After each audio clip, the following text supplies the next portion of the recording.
होगा सीएम योगी आदित्यनाथ क्या कुछ कह रहे हैं वो आपको सुनाएंगे।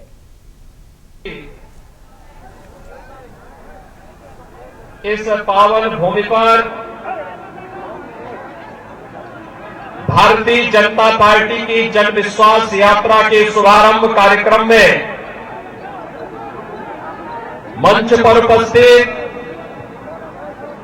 केंद्रीय मंत्री और भारतीय जनता पार्टी के पूर्व प्रदेश अध्यक्ष माननीय डॉक्टर महेंद्रनाथ पांडे जी, केंद्रीय मंत्री प्रोफेसर एसपी सिंह बघेल जी, केंद्रीय मंत्री और इस क्षेत्र के प्रभारी माननीय अर्जुन राम मेघवाल जी, बरेली के लोकप्रिय सांसद पूर्व केंद्रीय मंत्री माननीय संतोष गंगवार जी, हम सब के नेता पूर्व मुख्यमंत्री स्वर्गीय कल्याण सिंह जी की विरासत को पूरी तेजस्विता के साथ आगे बढ़ा रहे लोकप्रिय सांसद श्री राजवीर सिंह राजू भैया जी, आज के इस कार्यक्रम में उपस्थित प्रदेश सरकार में मेरे सहयोगी मंत्री, ऊर्जा मंत्री और इस क्षेत्र के लोकप्रिय विधायक श्री श्रीकांत शर्मा जी, प्रदेश सरकार में मेरे सहयोगी मंत्री चौधरी लक्ष्मी नारायण जी, आज के इस कार्यक्रम में उपस्थित क्षेत्रीय अध्यक्ष श्री रजनीकांत माहेश्वरी जी,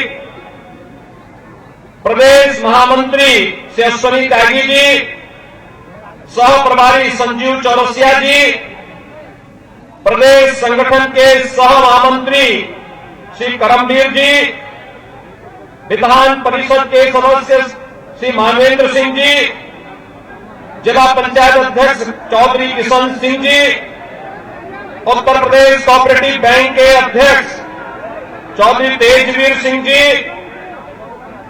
व्यापारी कल्याण बोर्ड के अध्यक्ष श्री रविकांत गर्ग जी, महापौर मुकेश आर्य बंधु जी, विधायक श्री कारिंदा सिंह जी, विधायक पूर्ण प्रकाश जी, बाल संरक्षण आयोग के अध्यक्ष देवेंद्र शर्मा जी, जिला कोऑपरेटिव बैंक के अध्यक्ष श्री मेघ श्याम सिंह जी, जिलाध्यक्ष मथुरा श्रीमती मधु शर्मा जी, जिलाध्यक्ष मथुरा महानगर श्री विनोद अग्रवाल जी, प्रदेश मंत्री श्रीमती अंजुला माहौर जी, विजय सिंह हरे जी, हेमंत राजपूत जी, विनोद चौधरी जी, शिवराज सिंह जी, पुष्पेंद्र शर्मा जी, ब्रज बहादुर उपाध्याय जी, आज के इस कार्यक्रम में उपस्थित भारतीय जनता पार्टी के सभी पदाधिकारीगण,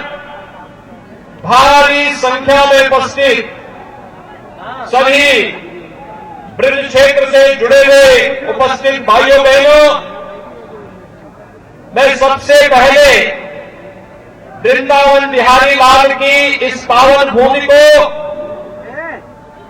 कोटि कोटि नमन करते हुए मैं प्रातः आने के बाद पहले भगवान श्री कृष्ण की जन्मभूमि पर ही दर्शन करने के लिए गया और वहां का आशीर्वाद लेने के बाद फिर आपके बीच में भाइयों बहनों में आया हूं। मंदिर का निर्माण जरा बताना मुझे ईमानदारी से भैया मानो, अगर मोदी और योगी नहीं होते तो क्या अयोध्या में भगवान राम का मंदिर बन जाता है? अरे जोर से बताओ, बन जाता क्या? कश्मीर से धारा 370 हट जाती क्या? 3 तलाक खत्म हो पाता क्या? और बाबा विश्वनाथ का भव्य कॉरिडोर बनता क्या? गुंडे मरते क्या? जनता सुखी होती क्या? ये डबल इंजन की सरकार है और आज हमारी जन विश्वास यात्रा प्रारंभ हो रही है। विश्वास है मोदी में, और मोदी का मतलब भी बता देता हूं। मोदी और योगी का मतलब, मोदी मतलब MODI, M का मतलब मजबूत नेतृत्व है कि नहीं? मजबूत नेतृत्व अरे गांव समझता है कि नहीं? वो का मतलब है ओजपूर्ण व्यक्तित्व है कोई मोदी के मुकाबले। और डी का मतलब है दृढ़ निश्चयी, जो तय कर लेते ठान लेते वो करके दिखाते हैं, ये हम नहीं पूरी दुनिया कहती है। और आई का मतलब है ईश्वर का वरदान नरेंद्र मोदी, जो भारत का उद्धार करने आया है, ये मोदी का मतलब है। और योगी का मतलब, आई का मतलब है योग। ऐसा योग प्रशासक उत्तर प्रदेश में नहीं हुआ। बोलो सही है कि नहीं? अरे जोर से बताओ सही है कि नहीं? वो से है ओजस्वी। यात्रा का शुभारंभ करने का सौभाग्य प्राप्त हुआ है। भाइयों बहनों, मैं यहां पर मेरे लिए ये धरती इसलिए भी महत्वपूर्ण है क्योंकि इस वर्ष के प्रारंभ में यहां पर हमारे दोनों मंत्री, यहां के विधायक, दोनों विधायक और यहां की माननीय सांसद, ब्रज तीर्थ विकास परिषद, यहां के प्रशासन, यहां के पूज्य संतों के आशीर्वाद से पहली बार भव्य वैष्णव कुंभ यमुना मैया के तट पर करने का सौभाग्य यहां प्राप्त हुआ था और उस आयोजन में मुझे जुड़ने का अवसर प्राप्त हुआ था। तब भी मैं यहां आया था और अभी पिछले दिनों भी मैं आया था।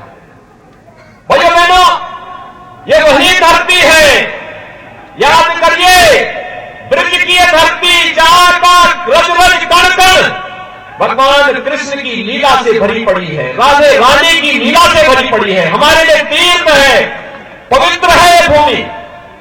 लेकिन पिछली सरकारों में क्या होता था? ये वही धरती है, कोसी कला का गंगा, यहां का कोई व्यक्ति भूला नहीं होगा। कोसी कला में क्या होता था? जवाहर बाग में क्या होता था? पहले जवाहर बाग की घटना होती थी, कोसी कला का दंगा होता था। आपने देखा होगा।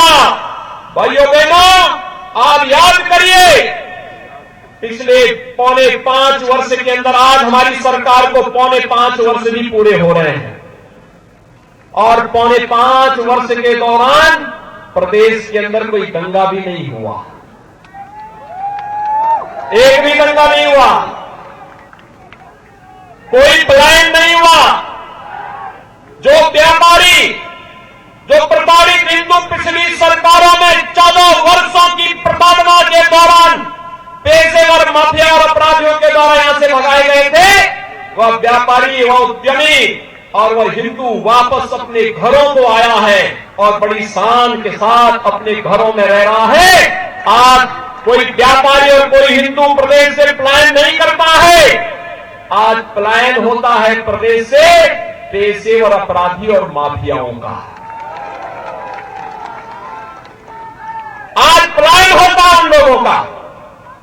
क्यों पीड़ा है सपा, बसपा और कांग्रेस को? कल आपने देखा होगा, देश के यशस्वी प्रधानमंत्री आदरणीय मोदी जी ने देश के सबसे बड़े एक्सप्रेसवे का शिलान्यास शाहजहांपुर में किया। ब्रज क्षेत्र में ही पड़ता वो क्षेत्र, और शाहजहांपुर में बड़ा आयोजन, लाखों की संख्या में लोग आए थे प्रधानमंत्री जी को सुनने के लिए। और प्रधानमंत्री जी ने उस समय इस बारे में कहा कि गंगा एक्सप्रेसवे उत्तर प्रदेश के विकास की रीढ़ बनेगी।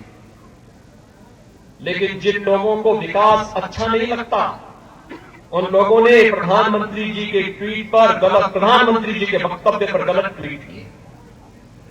जिन लोगों को प्रदेश का विकास अच्छा नहीं लगता था, वे लोग अनर्गल प्रलाप करते हैं।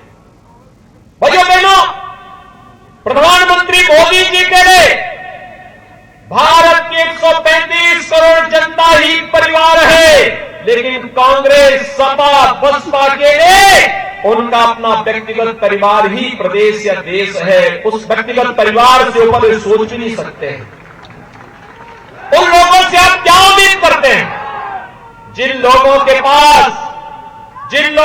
पास संकुचित दृष्टि है, वे विकास के इस मॉडल को नहीं स्वीकार कर सकते, विकास के इस मॉडल को कैसे सराहना कर सकते हैं। और यही तो कारण है कि जब डबल इंजन की सरकार विकास कराती है, उन लोगों को तब भी अच्छा नहीं लगा था जब मथुरा वृंदावन नगर निगम घोषित हुआ था। उनको तब भी अच्छा नहीं लगा था जब ब्रज तीर्थ विकास परिषद का गठन हुआ था। उनको तब भी अच्छा नहीं लगा था जब ब्रज तीर्थ विकास परिषद के सभी तीर्थों के साथ साथ मथुरा में मदिरा और मांस की दुकानों को बंद किया गया था। उनको तब भी अच्छा नहीं लगा था, तब भी उनको अच्छा नहीं लगा था। और उनको तब भी अच्छा नहीं लग रहा था जब मुजफ्फरनगर के दंगाइयों के खिलाफ सरकार कार्य कर रही थी। उनको तब भी अच्छा नहीं लगता है जब हम किसी गरीब को फ्री राशन योजना का लाभ देते हैं। जब प्रधानमंत्री मोदी जी देश के 135 करोड़ जनता को फ्री वैक्सीन, सबको वैक्सीन का लाभ देते हैं, उनको तब भी अच्छा नहीं लगता है। उनको तब भी अच्छा नहीं लगता है जब प्रदेश के अंदर सुरक्षा का बेहतर वातावरण और देश के अंदर देश की सीमाएं सुरक्षित होती हैं, तो विपक्ष को वह अच्छा नहीं लगता है। जब दंगाइयों पर सख्ती की जाती है तो कांग्रेस, सपा और बसपा को अच्छा नहीं लगता है। उनको अच्छा क्या लगता है? दंगाइयों को गले लगाना, आतंकवादियों को छोड़ना, गौमाता की हत्या, गौमाता के हत्यारों को तस्करी करने के लिए प्रेरित करना, गरीब के लिए आने वाली अन्य योजना पर डकैती डालना, विकास के कार्यों में लूटपाट करना, आस्था के साथ खिलवाड़ करना। मैं पूछना चाहता हूं भाइयों बहनों, आपने आशीर्वाद दिया, ऐसा कौन कार्य है देश के अंदर जो भाजपा ने कहा हो और वह न किया हो? कौन ऐसा कार्य है? मोदी जी ने कहा सबका साथ सबका विकास, तो सबका साथ सबका विकास, एक गरीब को मकान मिल जाना, यही हमारे लिए राम राज्य है। एक गरीब को विद्युत का निःशुल्क कनेक्शन मिल जाना, ये हमारे लिए राम राज्य है। एक गरीब को फ्री में शौचालय मिल जाना, यही हमारे लिए राम राज्य है। एक गरीब को 5 लाख रुपए की स्वास्थ्य बीमा का कवर मिल जाना, ये भारतीय जनता पार्टी ने कहा नहीं था, लेकिन एक गरीब का हक था, मोदी जी ने वो दिया, भारतीय जनता पार्टी ने वो दिया। एक गरीब को सुरक्षा का बेहतर वातावरण मिलना चाहिए, एक बेटी को सुरक्षा का बेहतर वातावरण मिलना चाहिए, यह भारतीय जनता पार्टी ने आपको दिया, प्रदेश को दिया, देश को दिया। और यही तो विपक्ष को अच्छा नहीं लग रहा है कि आखिर ये सब क्या है। हमने कहा था देश के अंदर आतंकवाद को मिटाएंगे, कश्मीर में धारा 370 समाप्त कर दी गई ना। पंडित दीनदयाल उपाध्याय जी की पावन जन्मभूमि यही क्षेत्र है। भाइयों बहनों, पंडित दीनदयाल उपाध्याय जी ने जब भारतीय जनसंघ की स्थापना के साथ अपना कार्य संगठन मंत्री के रूप में कार्य प्रारंभ किया था, तब भारतीय जनसंघ ने डॉक्टर श्यामा प्रसाद मुखर्जी जी के नेतृत्व में एक नारा दिया था, एक देश में 2 प्रधान, 2 विधान और 2 निशान नहीं चलेंगे, नहीं चलेंगे। कांग्रेस के द्वारा कश्मीर पर थोपी गई धारा 370 और तो अभी आपने सुना सूबे के मुख्यमंत्री योगी आदित्यनाथ को मथुरा से जन विश्वास यात्रा से उन्होंने आज विपक्ष पर भी निशाना साधा। और यहां रुक रहे एक छोटे से ब्रेक के लिए, जल्द हाजिर होंगे।